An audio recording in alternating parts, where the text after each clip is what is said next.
الرحمن الرحيم نحمده ونصلي على رسوله الكريم أما بعد أعوذ بالله من الشيطان الرجيم بسم الله الرحمن الرحيم يا أيها الذين آمنوا اتقوا الله وكونوا مع الصادقين صدق الله العظيم. برابر اس آیت پر تو بیان ہوتے ہی رہتا ہے، مگر چونکہ سنانی ہے اس طرح تو اس کی تمہید کے لیے بیان کرتا ہوں۔ اللہ تعالیٰ نے ارشاد فرمایا، اے ایمان والو تقوی اختیار کرو۔ یہ ہر جگہ آتا ہی ہے، قرآن شریف میں بھی آتا ہے، حدیثوں میں بھی آتا ہے، بزرگوں کی شاداب میں بھی آتا ہے۔ اللہ سے ڈرو، سب سے بنیادی بات یہی ہے۔ اللہ تعالیٰ نے خود یہ بات بار بار فرمایا ہے، پورے قرآن میں بھرا ہوا ہے۔ یا ایھا الذین آمنوا اتقوا اللہ، اے ایمان والو اللہ سے ڈرو۔ اللہ کا استحضار، اللہ موجود ہے، ہر چیز کو وہ دیکھ رہا ہے، ہمارے ہر نقل و حرکت پر اس کی نظر ہے، بلکہ جو دل میں وساوس آتے ہیں اس کا بھی ہے، اس کو علم ہے۔ وَلَقَدْ خَلَقْنَا الْإِنسَانَ وَنَعْلَمُ مَا تُوَسْوِسُ بِهِ نَفْسُهُ وَنَحْنُ أَقْرَبُ إِلَيْهِ مِنْ حَبْلِ الْوَرِيدِ۔ سب جانتے ہیں، وساوس جو آتے ہیں اس کو بھی جانتا ہے۔ اسی بنا پر وساوس سے بھی بہت زیادہ احتراز کرنا چاہیے۔ وساوس آئے اللہ سے دعا کرو کہ اللہ تعالیٰ وساوس سے نجات دے، کیونکہ وساوس بہت حیران پریشان کرنے والے بھی ہیں۔ بزرگوں نے کہا کہ سعادت و شقاوت، سعادت اور شقاوت کی بنیاد اسی وساوس پر ہے۔ اگر وسائل میں صحیح رہا سعادت، وسائل پر عمل کر لیا ویسے وسائل کا ادا نہیں۔ بہرحال اللہ تعالیٰ سے ڈرتے ہی رہنا چاہیے۔ دوسری چیز ہمیں وَكُونُوا مَعَ الصَّادِقِينَ، معلوم ہوا کہ تقوی کا حاصل کرنے کے لیے وہ علاج ہے، تقوی مقصود ہے، اور تقوی کا حاصل کرنا یہ ضروری ہے۔ اس میں سہولت صالحین کی صحبت سے، متقیوں کی صحبت سے ہوگی۔ حضرت معاذ بن جبل فرماتے تھے کہ اللہ تعالیٰ نے 2 جز کا نسخہ بنا دیا۔ معاذ بن جبل پھول پوری 2 جز کا نسخہ ہے، اللہ سے ڈرو اور صالحین کے ساتھ رہو، بس تم کو نجات مل جائے گی، فلاح مل جائے گی۔ تو بہت کلام ان کا ہے، بڑا سبھی لوگ کلام کرتے ہیں اس پر، اور لکھا ہے علماء نے، شاہ عبدالحق مودودی دہلوی کے والد نے لکھا، انہوں نے لکھا کہ اگر صالحین کی صحبت نہ میسر ہو تو صالحین کی کتابوں کو دیکھو، ان کے حالات کو دیکھو، اس سے اس کا فائدہ پہنچے گا۔ حالات، کتابیں اس کی نائب ہیں، کتابیں صالحین کی نائب ہیں، اس بنا پر اس کا دیکھ رہا ہے۔ اور لکھا ہے کہ سب سے بڑا فائدہ یہ ہوتا ہے صالحین کے حالات کو دیکھنے سے، عجوب و پندار سے آدمی نکل جاتا ہے کہ ہمارے بزرگان ایسے تھے، پھر اپنے دعویٰ جو عمل کا دعویٰ ہوتا ہے وہ نکل جائے گا، وہ نہیں جا سکتا۔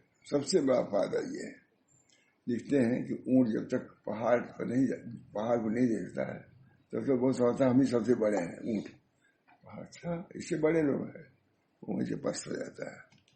اسی طریقے سے اپنے اکابر کی سیرت کو دیکھنے سے یہ کیفیت ضرور پیدا ہوتی ہے۔ اسی وجہ سے اپنے بزرگوں میں سے سیدنا علی زین العابدین ابن حسین ابن علی ہے، جن میں آیا مجھے معلوم ہی نہیں تھا کہ اتنا میں نے لکھا اس پر، اور جو سنانا چاہتا تھا شاید سب اس میں درج ہے۔ اللہ تعالیٰ انہیں کو سنا رہا ہوں تھوڑا سا۔ علی نام علی زین العابدین ہے تو کہا علی نام، ابو الحسن کنیت، زین العابدین لقب، زین العابدین زینت عابدین کی. حضرت سیدنا حسین رضی اللہ تعالیٰ عنہ کے فرزند اصغر حضرت سیدنا علی رضی اللہ تعالیٰ عنہ کے پوتے ہیں، یہ بھی کہہ دیا. حضرت حسین رضی اللہ تعالیٰ عنہ کے فرزند اصغر اور حضرت سیدنا علی رضی اللہ کے پوتے ہیں. ریاض نبوت کے گلے تر ہیں، ریاض نبوت کی، نبوت کے باغ کے گلے تر. کربلا کے میدان میں اہل بیت نبی صلی اللہ علیہ وسلم کے اجڑنے کے بعد یہی ایک پھول رہ گیا تھا. یہ ساری دنیا میں شمیم سعادت پھیلی، سعادت کی خوشبو پھیلی نہیں کے ذریعے سب ختم ہو گئے تھے، یہی باقی رہے. ریاض نبوت کے گلے تر تھے. کربلا کے میدان میں اہل بیت نبی صلی اللہ علیہ وسلم کے اجڑنے کے بعد یہی ایک پھول رہ گیا تھا جسے ساری دنیا میں شمیم سعادت پھیلی، شمیم خوشبو. مہینوں میں شمائل حضرت حسین رضی اللہ تعالیٰ کا نام باقی رہا، نام ان کی وجہ سے باقی رہا. زین العابدین ولادت باسعادت. حضرت سیدنا زین العابدین سن 38 ہجری میں پیدا ہوئے. ابن معینہ کا بیان ہے کہ علی ابن حسین حج کو گئے. احرام باندھنے کے بعد جب سواری پر بیٹھے تو مارے خوف کو ان کا رنگ زرد ہو گیا. یہ تھے، یہ نہیں کہ ہم ان کے لڑکے ہیں، ان کے پوتے ہیں، ہم کو ڈرنے کی ضرورت نہیں، تو اور ڈرتا ہے. تمہارے خوف کہ ان کا رنگ زرد پڑ گیا اور ایسا لرزہ طاری ہوا کہ زبان سے لبیک تک نہ نکل سکا. لبیک نہیں. اب یہ حالات مولانا پڑھا جائے گا تب تو ہوگا، سنا جائے گا تب. اب آپ کیا سنتے ہیں؟ حضرت حسین کیے ہیں کیا ان کے حالات تھے؟ اصیل اونٹنیاں ساتھ تھیں لیکن کئی مرتبہ پیدل حج کیا انہوں نے. معمولی بات. کسی نے بہت مبارکہ کر دیا، کسی نے ان کی توہین بھی کر دیا. یہ بھی ہماری ہے قابل میں سے بات ایسی بھی جو ہے، خاص طور سے ان کا بیان کر رہا ہوں. پوری کتاب جو میں نے لکھی ہے، ایک نشست نے لکھی ہے، رد ان کا ان پر رد لکھا تھا. یہ برداشت نہیں ہوا. حضرت لکھا پورا کر دیا. یہ ایسے تھے. ابن معینہ کا بیان ہے کہ علی ابن حسین حج کو گئے. احرام باندھنے کے بعد جب سواری پر بیٹھے مارے خوف کہ ان کا رنگ زرد پڑ گیا اور ایسا لرزہ طاری ہوا کہ زبان سے لبیک تک نہ نکل گیا. لوگوں نے کہا آپ لبیک کیوں نہیں کہتے؟ فرمایا ڈر معلوم ہوتا ہے کہ ایسا نہ ہو کہ میں لبیک کہوں اور ادھر سے جواب ملنے لا لبیک نہ ہو جائے. یہ جواب نہ ملے کہ لبیک، لبیک قبول نہیں. لبیک معنی میں حاضر ہوں، بس تم کو اجازت نہیں ہے آنے کی.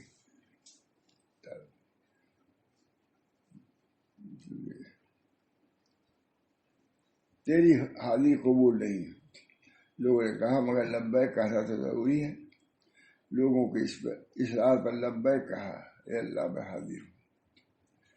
مگر جیسی زبان سے لبیک نہیں ملا، بے ہوش ہو کر سواری سے گر پڑے. یہ ہے ہمارا اپنے اکابر کی سیرت، اللہ سے ڈر کی.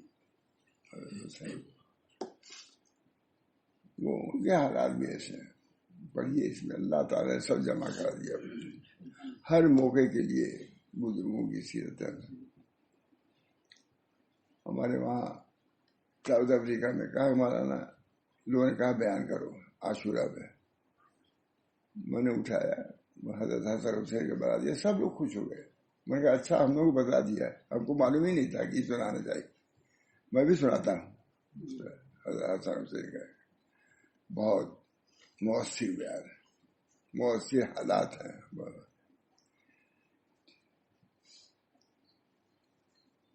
اسی طرح جب زور سے ہوا چلتی تھی اور آندھی آتی تھی تو عذاب الہی کے خوف سے بے ہوش ہو جاتے تھے. عبادت و عیادت. حضرت سعید بن مسیب جو خود بڑے عابد و زاہد وضو تھے فرماتے تھے کہ حضرت علی ابن حسین سے زیادہ صاحب ورع میری نظر سے کوئی نہیں گزرا. یہ ہمارے اکابر تھے. عبادت آپ کی زندگی کا مشغلہ تھا. اوقات کا بیشتر حصہ عبادت میں گزرتا تھا. اللہ ہم لوگوں کو بھی توفیق کچھ ہی. شبانہ یوم میں 1000 رکعتیں پڑھتے تھے اور اخیر تک اس معمول میں فرق نہ آیا. یہ بھی بات ہے.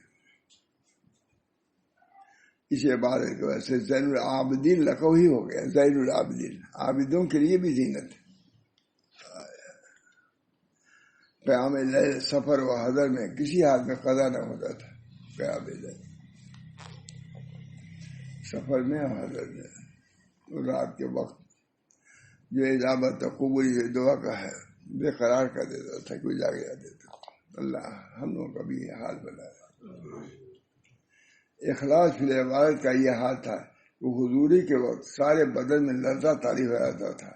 عبداللہ ابن سلمان کا بیان کی جب نماز کے لیے کھڑے ہوتے تھے تو سارے بدن میں لرزہ طاری ہو جاتا تھا. لوگوں نے پوچھا آپ کو یہ کیا ہو جاتا ہے؟ فرمایا تم لوگ کیا جانو میں کس کے حضور میں کھڑا ہوتا ہوں اور کس سے سرگوشی کرتا ہوں. اللہ محویت کا یہ حالت تھا کہ نماز کے حالت میں کسی چیز کی خبر نہ ہوتی تھی. آدمی تھے یہ آدمی مطلب یہ چیز محمود ہے تبھی تو نقل کیا ہے بزرگوں نے. ایک مرتبہ سجدے میں تھے کہیں پاس ہی آگ لگ گئی. لوگوں نے آپ کو بھی پکارا یا ابن رسول اللہ یا ابن رسول اللہ. آگ لگی لیکن آپ نے سجدے سے سر نہ اٹھایا تا آگ کے آگ بجھ بھی گئی. لوگوں نے بعد میں پوچھا کہ آپ کو آگ کی جانب سے کس چیز نے اس قدر بے پرواہ کر دیا تھا؟ فرمایا دوسری آگ آتش دوزخ. اس آگ کی کیا فکر کرتے ہیں؟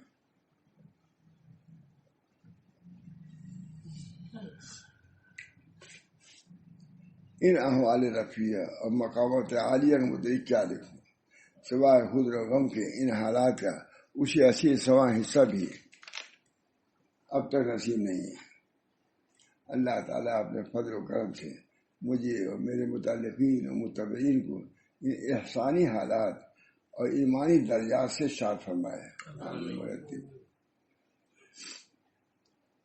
امر بالمعروف نہی منکر میں اتنا اہتمام کرتے تھے اس سے غفلت کو کتاب اللہ سے غفلت شمار کرتے تھے.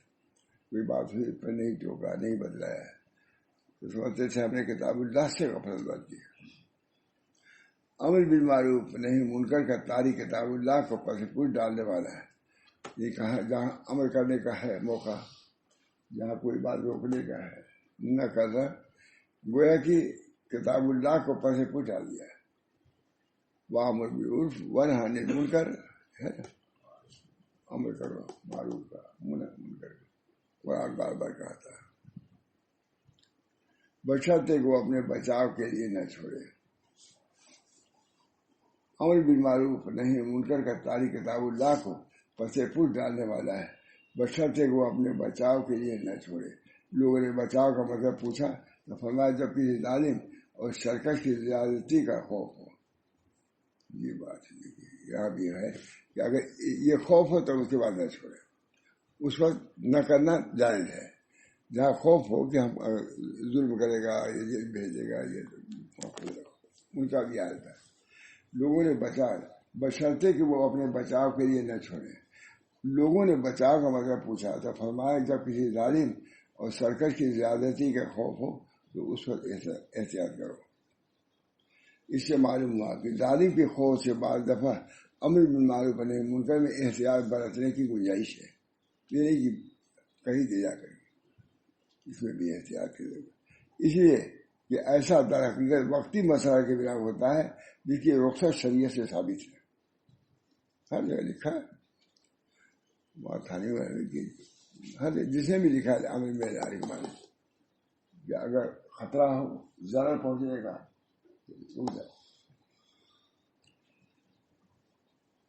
انفاق فی سبیل اللہ فریادی اور دریا دلی کا آپ کا خاص وقت تھا. انفاق فی سبیل اللہ فریادی اور دریا دلی آپ کا خاص وقت تھا. اللہ کی راہ میں بے دریغ صرف کرتے تھے. فقراء والے حاجت کی دستگیری کے لیے ہمیشہ دست کرم دراز رہتا تھا. حضرت حسین کے لڑکے کتنا حضرت حسین کا ڈنکا رہتا ہے. ان کی سیرت بھی پڑھا کبھی کہ آزاد کیسے تھے، کتنے بہادر، کتنے فیاض، کتنے عابد، کتنے ذاکر، اللہ کے راستے میں بے دریغ کرنے والے، جان کو دے دینے والے کتنے لوگ. پھر حضرت حسین اسے پانی میں ڈال دیا یہ کر یہ شرک.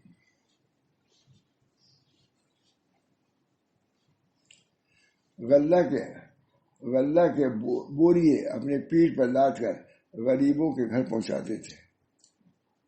وفات کے بعد جب غسل دیا جانے لگا تو جس میں مبارک پر نیل کے داغ نظر آئے وہی شروع معلوم ہوا کہ بوریوں کے بوجھ سے داغ پڑ گئے تھے.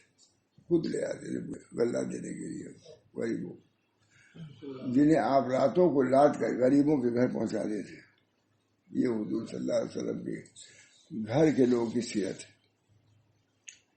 نواسے کے صاحبزادے. سبحان اللہ، خدمت خلق کا کیسا جذبہ تھا جو ہم سب لوگ یہ مجھے کہیں کہ فائدہ ملتا. سبحان اللہ، خدمت خلق کا کیسا جذبہ تھا جو ہم سب لوگ یہ مجھے عبرت ہے.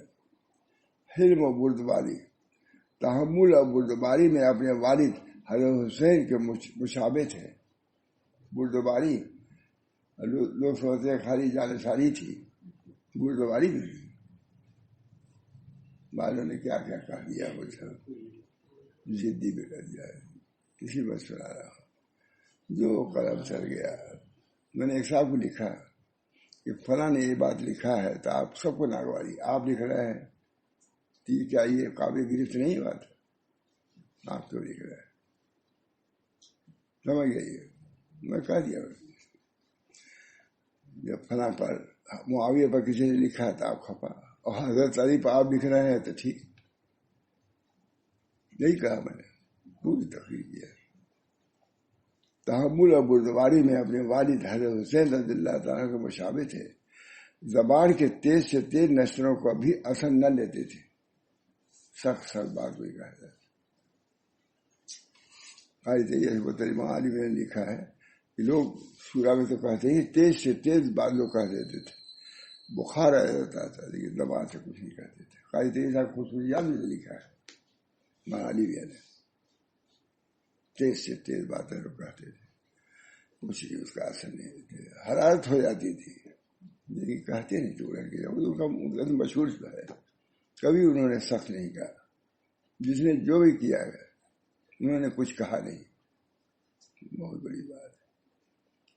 ناگوار سے ناگوار اور تلخ سے تلخ باتیں سن کر پی جاتے تھے. یہ سیرت ہے ہمارے سیرت سلف میں آ رہی کار برسے شاید کتاب اللہ و سنت رسول اللہ و سیرت سلف. شیخ قوام الدین میگوید، شیخ محی الدین کہتا ہے کہ اس کام کی بنیاد 3 چیزوں پر ہے: کتاب اللہ و سنت رسول اللہ و سیرت سلف. سلف کی سیرت. لیکن پھر آگے لکھ دیا کہ سلف سے مراد وہ نہیں جو پوچھتے نہیں چلے آ رہے ہیں، یہ لوگ کچھ نہیں آئے گا، سب دنیا دار میرے اڑی بسمت سے،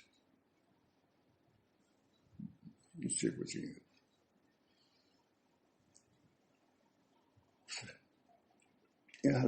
کہیں گے مریض کا فائدہ ہے. سبحان اللہ. والکاظمین الغیظ پر کیسا عمل تھا. قرآن کہتا ہے کہ غیظ کو پینے والے یہ مخصوص لوگ کا عمل جو خاندان نبوت کی امتیازی شان تھی، جو خاندان نبوت کی امتیازی شان تھی. اللہ تعالیٰ اس خلق عظیم سے ہم امتیوں کو بھی سرفراز فرمائے. آمین. مرتب اکثر ایسا ہوتا کہ آپ بےہودہ بکنے والوں کی جانب متوجہ ہی نہیں ہوتے تو بس گستاخ ایسے جری و بے باک کہتے میں تو بعد گستاخ ایسے جری اور بے باک تھے کہ آپ کے جتلانے کے لیے کہتے کہ میں تم ہی کو کہہ رہا ہوں. جب ادھر متوجہ نہیں ہوتے تو متوجہ کرنے دیتا ہے، آپ ہی کہہ رہا ہوں.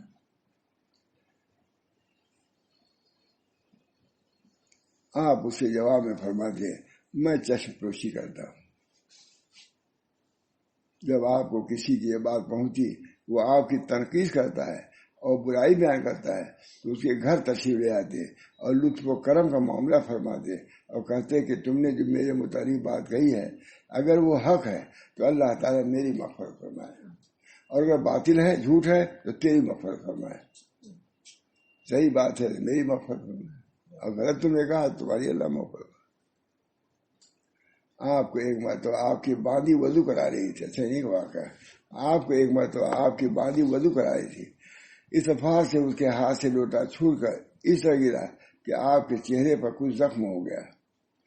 ابھی آپ نے سر اٹھا کر دیکھا ہی تھا کہ باندھی بولی بل کاظمین الغیظ، جو غصے کو ضبط کرنے والے، قرآن ہے سب کے لیے ہے۔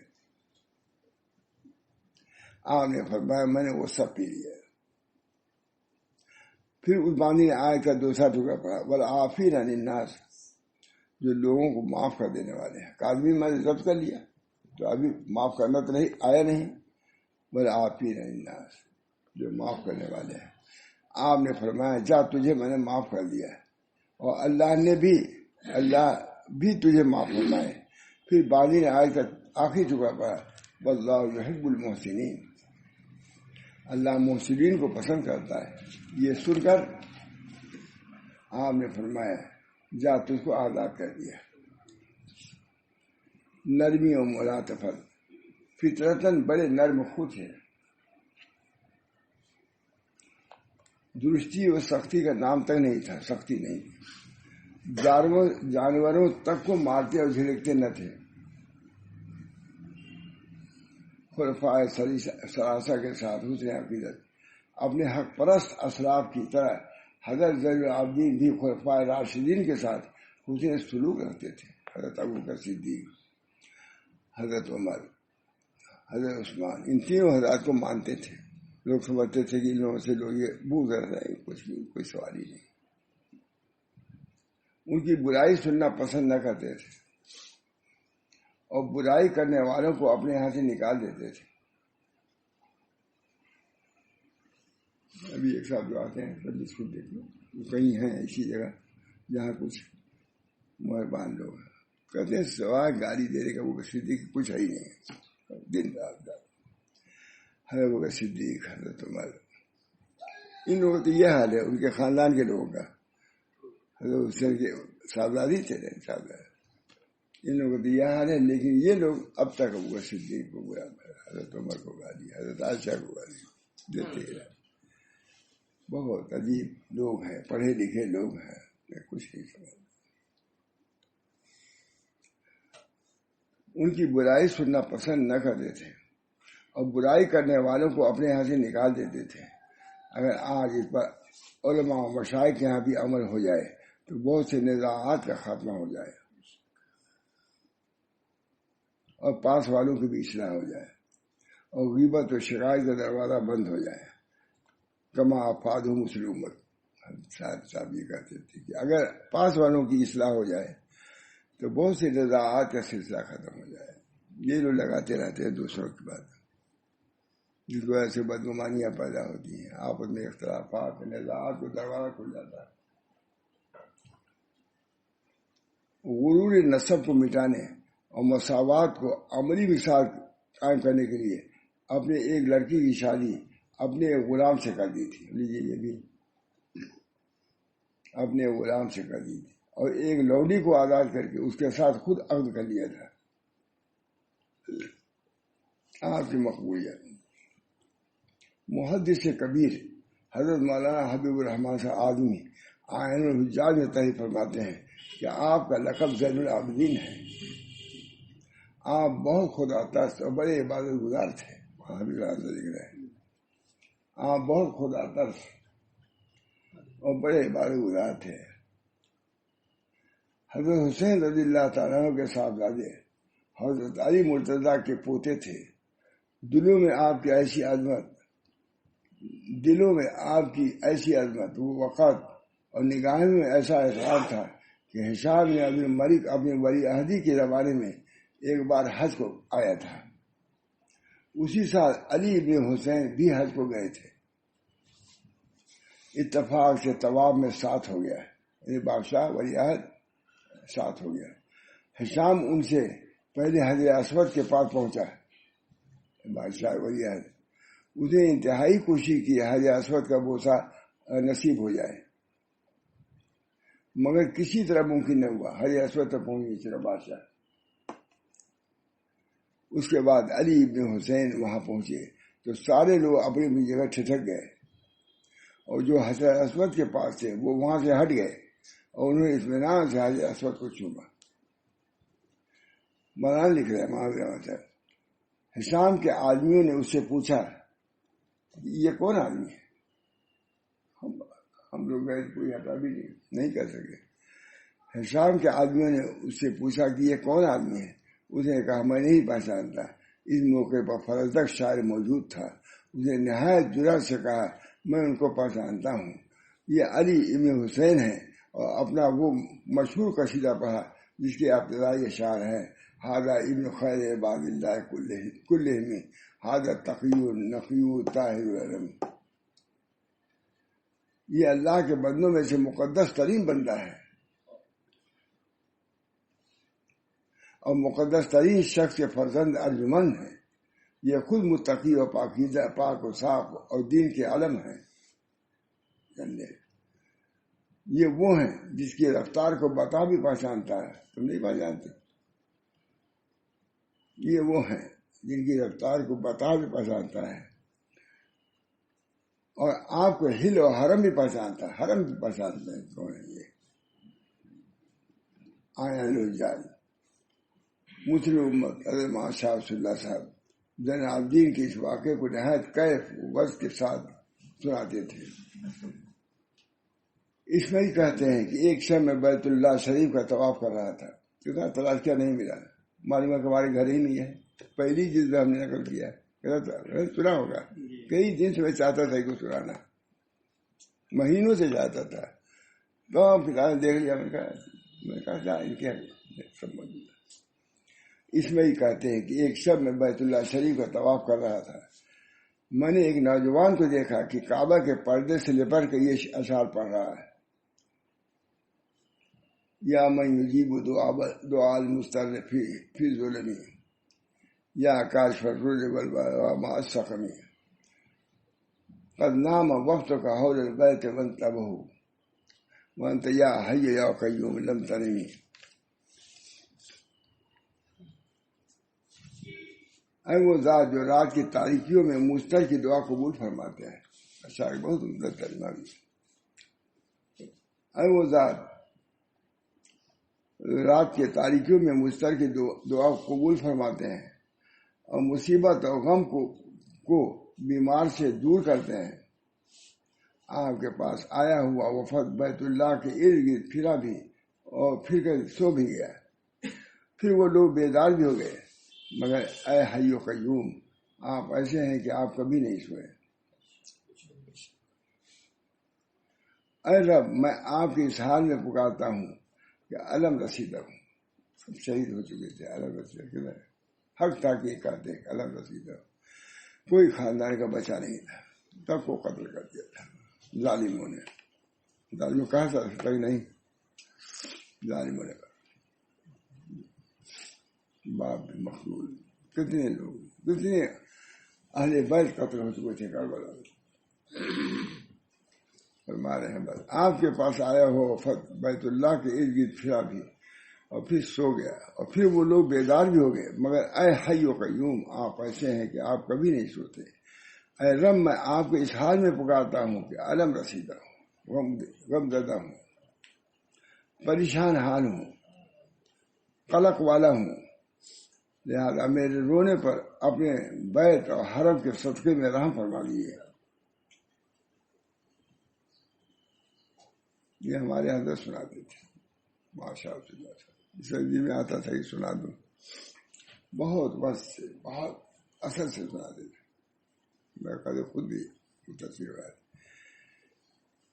میں علم رسیدہ ہوں، پریشان حال ہوں، قلق والا ہوں، لہذا میرے رونے پر اپنے بیت اور حرم کے صدقے میں رحم فرما لیجیے۔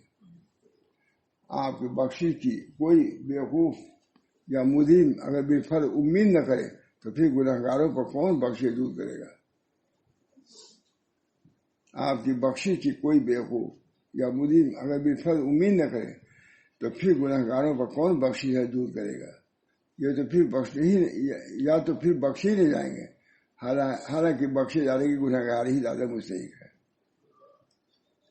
یہ اشعار پڑھے اور پھر خوب روئے، پھر اس کے بعد اس طرح دعا کی: الا ایھا المقصود فی کل حاجۃ شکوت الیک الضر فرحم شکایتی، الا یا رجائی انت تکشف کربتی وہب لی ذنوبی کلھا واغفر حاجتی، اتیت باعمال قباح ردیۃ وما فی الورى ابن حتی کجنایتی، اتہرقنی بالنار یا غایۃ المنی فأین رجائی ثم این مخافتی۔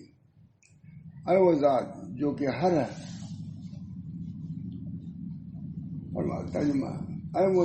کہ ہر حاجات میں مقصود ہے، میں نے آپ کی طرح اپنی تکلیف بیان کر دی، بس میرے تکلیف کو دور فرما دیے۔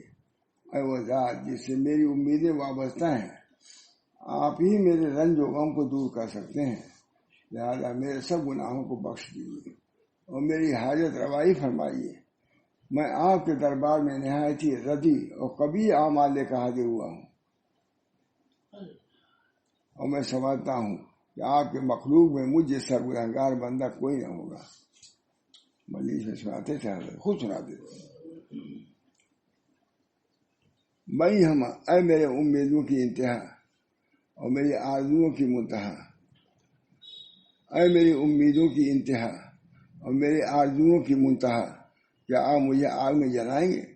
اگر بالفرض ایسا ہوا تو پھر میری امید کس کام آئی اور میرا خوف کس کام آیا؟ کیا مقام ناز میں ہے؟ یہ کہا اور بے ہوش ہو کر زمین پر گر پڑے۔ اسماعیل کہتے ہیں کہ میں نے اس جوان کو قریب سے دیکھا تو حضرت زین العابدین علی ابن حسین ابن علی ابن طالب تھے۔ اس میں شاید یہ دیکھ کر میں نے ان کا سر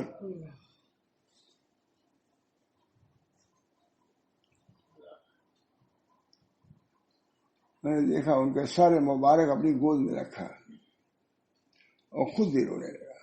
تو رو ہی رہے تھے، خود بھی رونے لگا۔ میرے آنسوؤں کے چند قطرے ان کے رخسار پر گرے، جس کی وجہ سے آپ نے آنکھ کھول دی اور فرمائی: یہ کون ہے جو میرے اور میرے رب کے درمیان حائل ہو گیا ہے؟ یہ کون ہے جو میرے اور میرے رب کے درمیان حائل ہو گیا ہے اور مجھ پر ہجوم کر رکھا ہے؟ میں نے عرض کیا کہ حضرت، آپ کا غلام اسماعیل ہے، اور کہا کہ اے ہمارے سید، آپ تو اہل بیت نبوت اور معدن رسالت سے ہیں، پھر اس قدر جزا و فضا کیوں؟ کیا اللہ نے نہیں فرمایا انما یرید اللہ لیذهب عنکم الرجس اہل البیت ویطہرکم تطہیرا؟ اے اہل بیت، اللہ تعالیٰ ارادہ کرتا ہے کہ تم سے گندگی کو دور کر دے اور تم کو پاک کر دے۔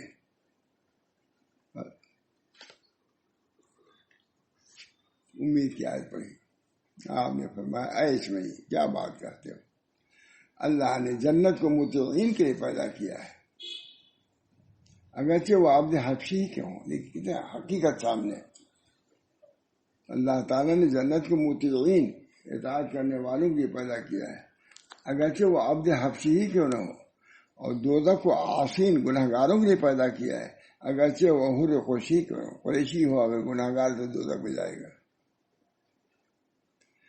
اور کیا اللہ تعالیٰ نے ارشاد نہیں فرمایا: فَإِذَا نُفِخَ فِي الصُّورِ فَلَا أَنْسَابَ بَيْنَهُمْ يَوْمَئِذٍ وَلَا يَتَسَاءَلُونَ؟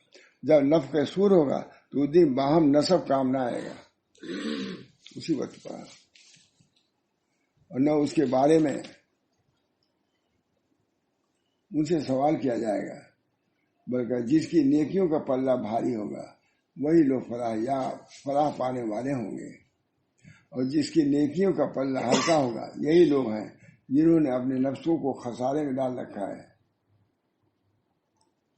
یہ بیاض خاص بادشاہ نے نقل کیا ہے حضرت کے خاص بیاض سے، لکھ دیا میں نے بیاض خاص، بیاض ہی نہیں مل رہی، بہت کھلا۔ یہ ہے اللہ سناتے تھے، بہت متاثر ہوتے. اللہ تعالیٰ ہم سب لوگوں کو ان بزرگوں کی سیرت کو اختیار کرنے کی توفیق دے. اب تھوڑا سا ایک صفحہ تھا. فرماتے تھے کہ مجھے اس مغرور و فخر کرنے والے پر تعجب آتا ہے. ارشادات ان کے ہیں. فرماتے تھے کہ مجھے اس مغرور و فخر کرنے والے پر تعجب ہوتا ہے جو کل ایک حقیر نطفہ تھا اور کل مردار ہو جائے گا. کل وہ حقیر نطفہ تھا اور کل وہ مردار ہو جائے گا. اور اس شخص پر حیرت ہوتی ہے جو اللہ کے ہستی میں شک کرتا ہے، حالانکہ خود اس کی پیدائش اس کے سامنے ہے. یعنی وہ نیز تھا، اس کا نام و نشان نہ تھا، مگر کسی ہستی کے پیدا کرنے ہی سے نیز سے ہست اور وجود میں آ گیا. اب کیا تقدیر کا مسئلہ ہو گیا انہیں. اور اس شخص پر تعجب آتا ہے جو قیامت کے دوبارہ پیدائش کا انکار کرتا ہے، جبکہ پہلی تقریر اس کے سامنے ہے. تم تھے نہیں، پیدا کر دیا، نہیں رہو گے دوبارہ بھی پیدا کر دیا، اس کو کیا حال ہے. اور اس شخص پر تعجب آتا ہے جو ایک فانی مقام کے لیے عمل کرتا ہے اور دار بقا کو چھوڑ دیتا ہے، لیکن اس کے لیے تیاری نہیں کرتا. فانی یہاں ابھی مر جاؤ گے سب چھوڑ چھاڑ کر کے، اس کے لیے تیری تیاری. اللہ جو باقی ہے وہاں ہمیشہ رہنا ہے. اور آپ یہ دعا فرماتے تھے، اے اللہ میں تجھ سے اس عمل سے پناہ مانگتا ہوں تو لوگوں کی نگاہ میں میرے ظاہر کو اچھا رکھے لیکن میرے باطن کو خراب کر. لوگ مجھ کو اچھا سمجھے لیکن باطن میرا خراب. اللہ اچھا رکھے. اے اللہ جب میں نے کوئی برائی کی تو آپ نے میرے ساتھ بھلائی کا معاملہ کیا، تو آئندہ بھی جب میں برائی کروں تو آپ میرے ساتھ اچھائی کا معاملہ فرمائیے. فرماتے تھے کہ کچھ لوگ اللہ کے خوف سے اللہ کی عبادت کرتے ہیں تو یہ غلاموں کی عبادت ہے. فرماتے تھے کچھ لوگ اللہ کے خوف سے اللہ کی عبادت کرتے ہیں تو یہ غلاموں کی عبادت ہے. اور کچھ لوگ جنت کی تمام میں عبادت کرتے ہیں، یہ تاجروں کی عبادت ہے. اور کچھ لوگ خالص شکر الہی میں عبادت کرتے ہیں، بس یہی شریفوں کی عبادت ہے. یہ اخلاص کا اعلیٰ ہے. لیکن میں نے لکھ گیا ہے یہ اخلاص کا اعلیٰ مقام کہ اللہ ہی کے لیے کرے. اگر جنت کے لیے کرتا ہے تو وہ بھی اخلاصی ہے مگر کم درجے کا. یہ بہت لوگوں خلط ہوتا ہے. یہ ان کی بڑائی ہے جو یہ کہہ رہے ہیں، لیکن در حقیقت مسئلہ یہ ہے یہ اخلاص کا اعلیٰ مقام ہے. شاہ صاحب نے لکھا ہے لیکن اگر کوئی جنت کے لیے عبادت کرتا ہے تو یہ اخلاص کے منافی نہیں ہے. تو حال تھا ان کا، اس لیے کہ اس کی طلب و تمنا بھی مطلوب ہے اور اللہ تعالیٰ کو جنت کا سوال محبوب ہے. اور اللہ تعالیٰ کو جنت کا سوال مطلوب ہے. نیز حضور صلی اللہ علیہ وسلم کی سنت ہے کہ آپ نے بارگاہ الہی میں جنت کا سوال بار بار فرمایا ہے. مرتب ٹھیک لکھا. آپ کے صاحبزادے محمد باقر روایت کرتے ہیں کہ میرے والد نے مجھے وصیت کی تھی 5 آدمیوں کے ساتھ کبھی نہ رہنا. میں نے عرض کیا وہ کون؟ فرمایا فاسق کے ساتھ. یہ تمہارا نہیں ہو سکتا کبھی، کہ وہ تم کو ایک لقمہ بلکہ اس سے کم میں بیچ دے گا. فاسق ہے. میں نے عرض کیا اس سے کم کیا چیز ہے؟ فرمایا ایک لقمہ کی طمع کی جائے اور وہ بھی نہ ملے. ایک طمع بدلے نہیں، طمع کی لالچ میں بھی تم کو بیچ دے گا. میں نے پوچھا دوسرا کون؟ فرمایا بخیل. وہ اس چیز کی جس کی تم کو زیادہ ضرورت ہوگی تو تم سے علیحدہ کر دے گا. بخیل آدمی وقت ضرورت تم کو کچھ نہیں دے گا، اسے امید بھی نہ رکھو. میں نے پوچھا تیسرا کون؟ فرمایا کذاب، جھوٹا آدمی. اس لیے کہ وہ اپنے کذب بیانی سے تم کو اپنوں سے دور اور غیروں سے قریب کر دے گا. میں نے پوچھا چوتھا کون؟ فرمایا احمق. وہ تم کو فائدہ پہنچانا چاہے گا مگر الٹے نقصان پہنچا دے گا.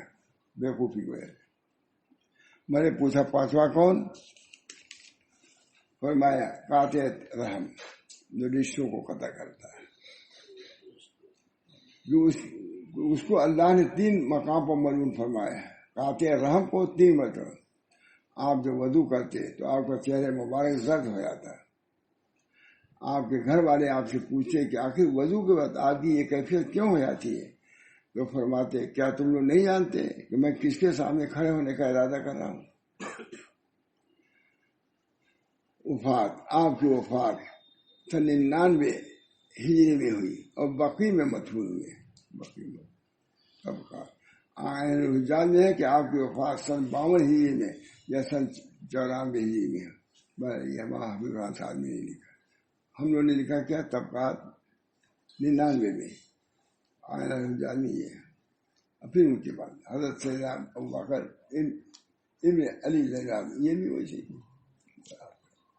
اللہ تعالیٰ ہم سب لوگوں کو ان بزرگوں کے سیرت کو پیش نظر رکھنے کی توفیق دے. کچھ تو ارادہ ہو تو کچھ تو ہوگا. ویسا نہیں بن سکتے, کچھ تو بن سکتے ہیں. کبھی اس کو اچھا سے سمجھیں. یہ اصل دین تو یہی ہے ان حضرات میں. اس کی وجہ سے کچھ حرج نہیں ہوتا مجھ سے. انشاءاللہ فائدہ دنیا میں بھی فائدہ ہوگا اور آخرت میں بھی تو ہوگا ہی جو ہوگا. اللہ ہم سب کو توفیق دے. میں زیادہ محتاج ہوں. اللہ تعالی ہم سب لوگوں کو, ہمارے اولاد کو, ہمارے دوستوں کو, منتسبین کو سلف کی سیرت کو اختیار کرنے کی توفیق رحمت فرمائے.